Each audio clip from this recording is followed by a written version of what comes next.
নমস্কার প্রিয় দর্শকদের সবাইকে প্রীতি ও শুভেচ্ছা জানিয়ে শুরু করছি এখনকার প্রতিবেদন। এখনকার বিষয় ট্রাম্পকে নিয়ে শুরু করব। ঠিকও করেছি, এখনও সেটাই ঠিক রেখেছি। তবে ট্রাম্প, মাস্ক, এলন মাস্ক এবং মোদি এই তিনজনের আলোচনায় যাওয়ার আগে একটা ভালো খবর দিয়ে দিই বাংলাদেশের পক্ষে।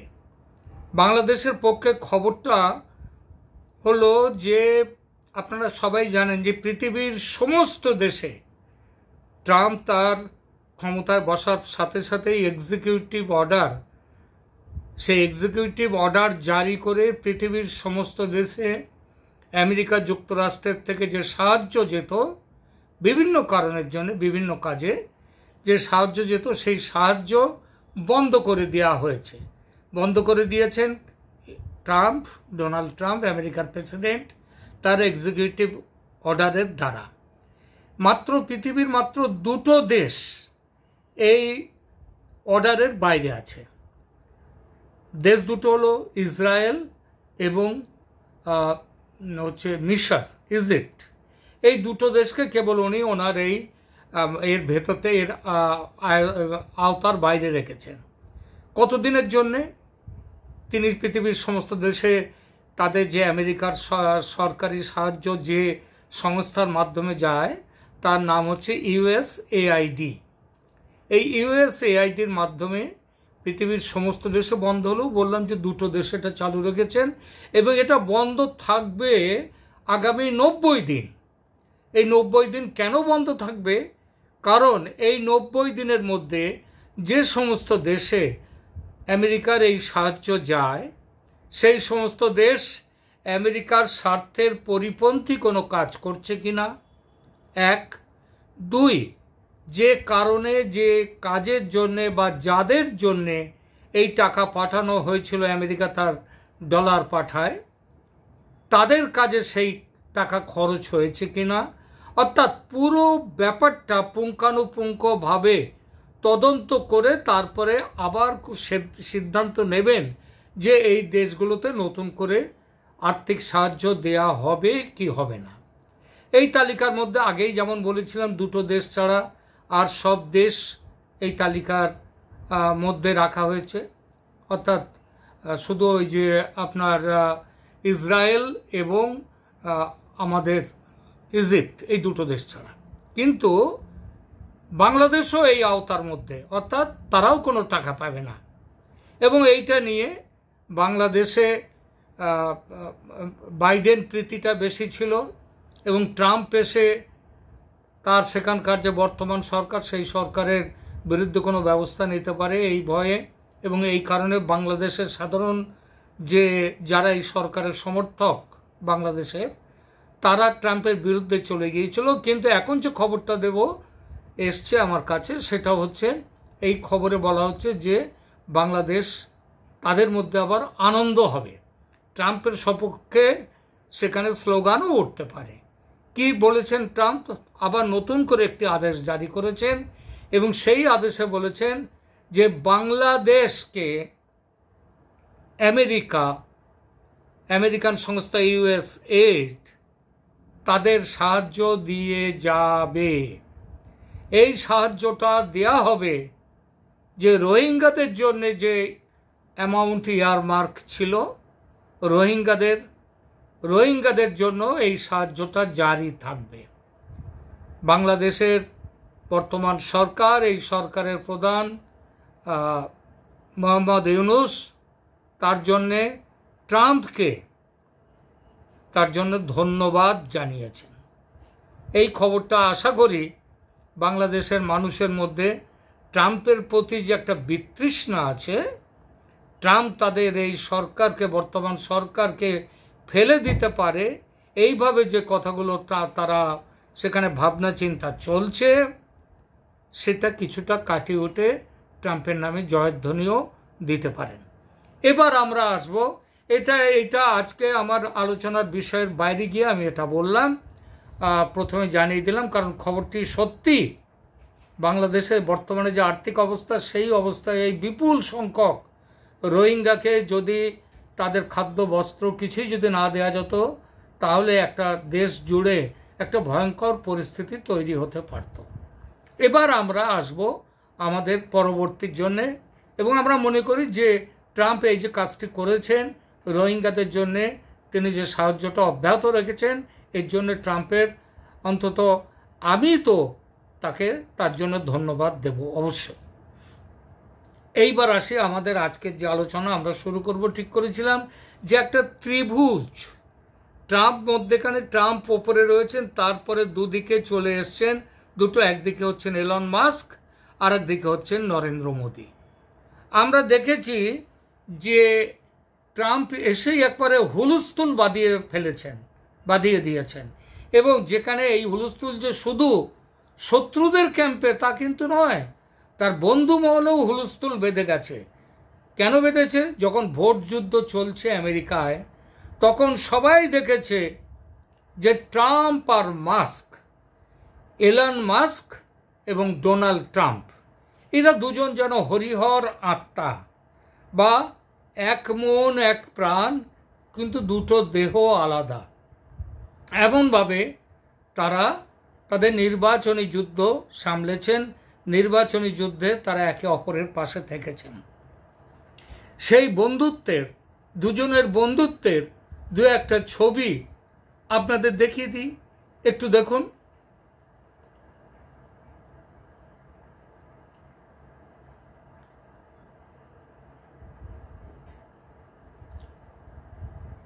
দেখলেন?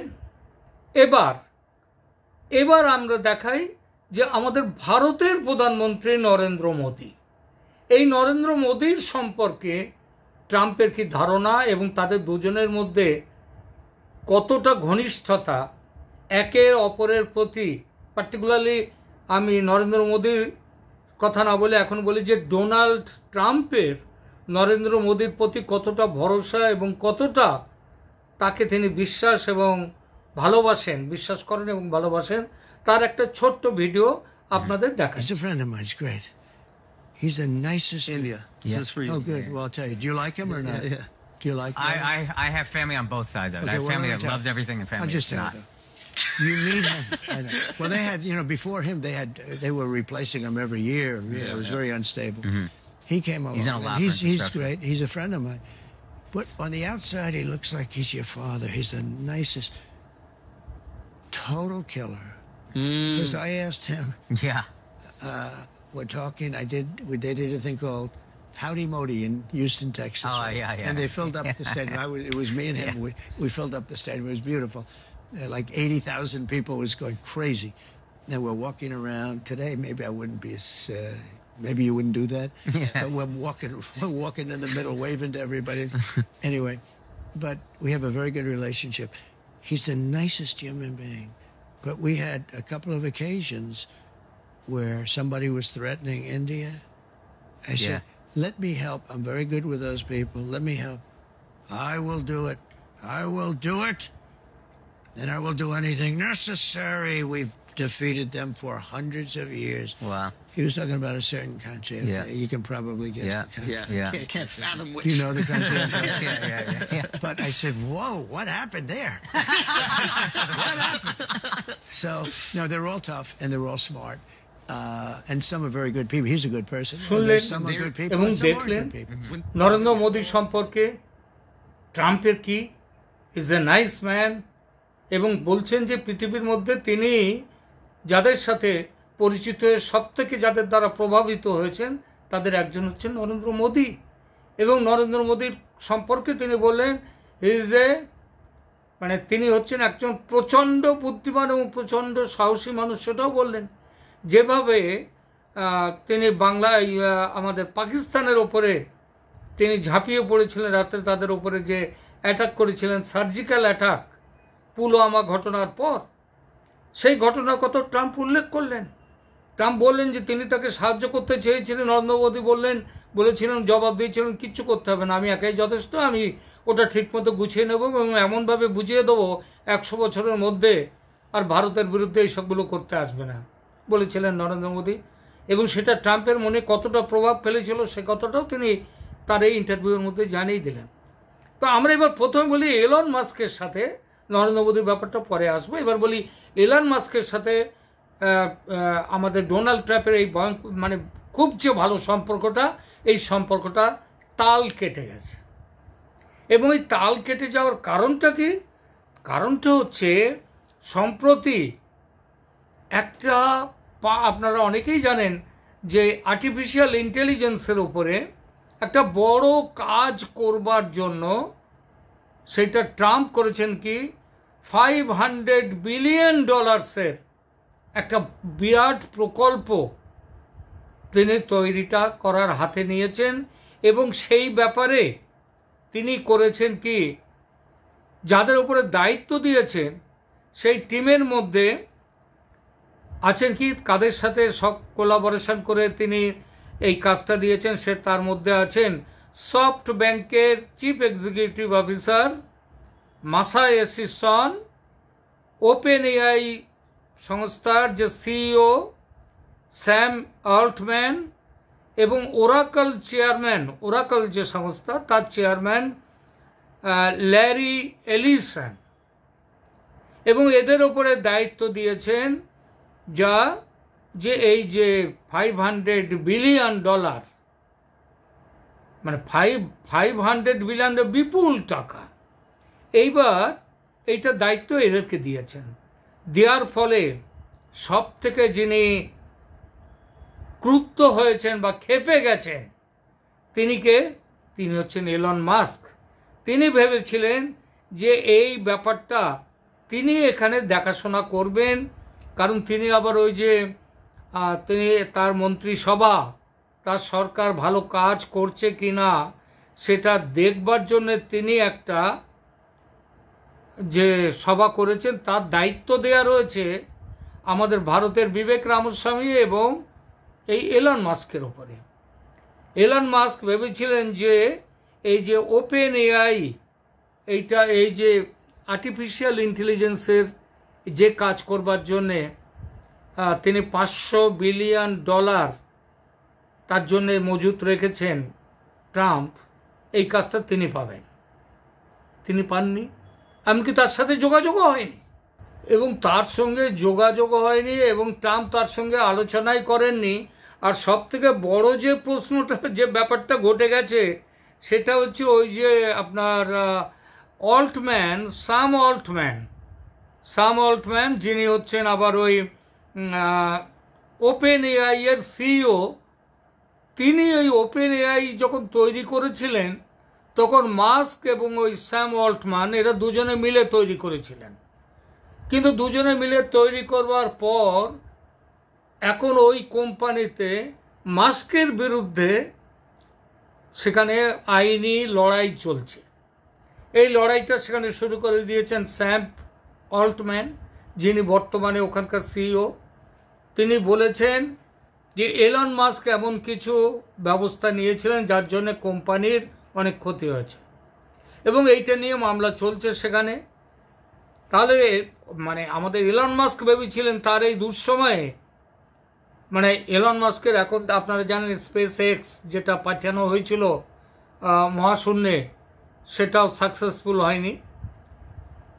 এলন মাস্ক বলেছিলেন ভারতে টেসলার কারখানা করবেন, কিন্তু পরে দেখা গেল কারখানা করতে গেলে যে পরিমাণ ওখানে মূলধন লাগবে, মহারাষ্ট্রে ঠিক হয়েছিল, জায়গাও পর্যন্ত ঠিক হয়ে গেছিল, সেই মূলধন তার নেই।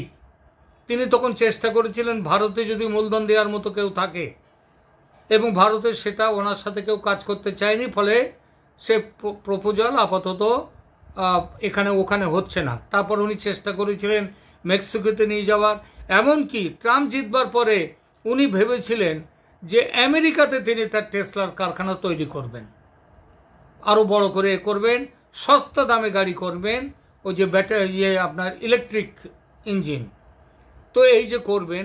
কিন্তু সেটাও দেখা যাচ্ছে, অর্থাৎ যে কোনোভাবেই হোক না কেন এখন ওনার কিছু ফান্ডের অর্থাৎ মূলধনের অসুবিধা আছে। উনি ভেবেছিলেন $500 বিলিয়ন এই বড় এআই প্রজেক্টটা পেলে উনি সেখানে কাজ করতে পারবেন, তার থেকে ব্যবস্থা করতে পারবেন, সেটা করেনি। এর ফলে উনি প্রচণ্ড রেগে গেছেন এবং রেগে যাওয়ার পরে সেটা উনি বলেওছেন। তারপরে কিন্তু দেখা যাচ্ছে আমাদের ডোনাল্ড ট্রাম্প কিন্তু খুব একটা গুরুত্ব দেননি তার কথায়। ডোনাল্ড ট্রাম্প সাংবাদিকরা এ ব্যাপারে তাকে জিজ্ঞেস করলে